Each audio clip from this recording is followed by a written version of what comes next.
you asked the proper questions. You used the proper fork. You looked into my eyes. You were calm, polite, composed. You even bypassed my pet peeve and chewed with your mouth closed. We paid the check, I walked you home, we said goodnight, and then came the big question. Would I like to see you again?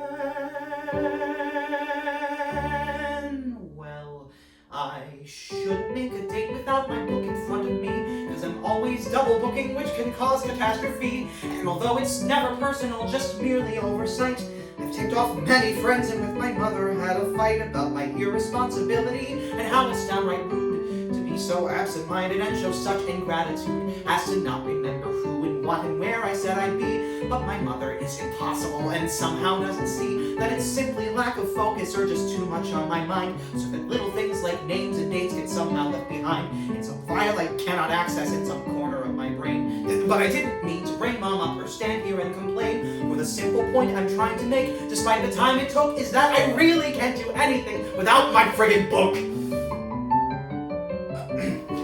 And I guess that we would be remiss to not pay some attention to the simple fact that both of us are busy. Did I mention that I take a class in pottery and practical philosophy, which Mother finds indulgent, but it's just my curiosity about the world around me, so that means without a doubt that Tuesday nights and Friday afternoons are simply out, and I'm sure you have your conflicts and appointments you must keep.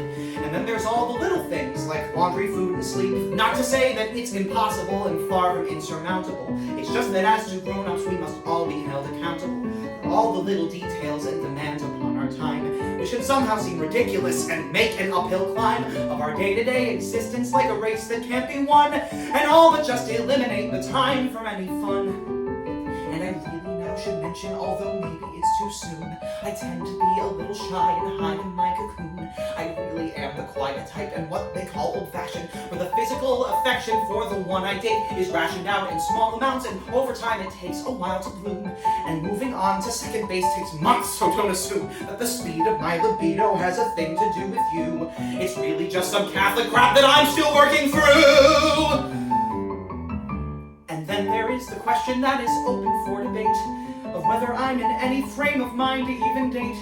I mean, is it too soon after the last misadventure to put myself through that kind of assorted mess again? Sure, they say that time is healing, and I truly feel, of course, when one gets off, the best advice is jump back on the horse. But the wounds are deep and slow to heal, and even though I tried, I sometimes feel I'm meant to be the bridesmaid, not the bride. Oh my God, I must be swimming in some red wine sort of haze.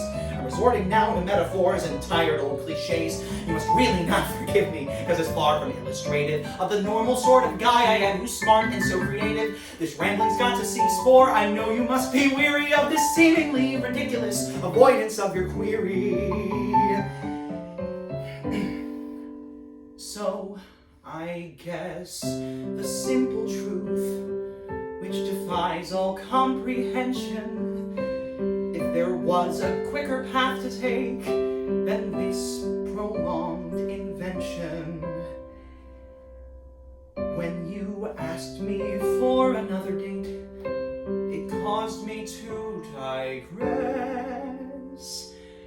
I should have gotten to the point and simply answered no.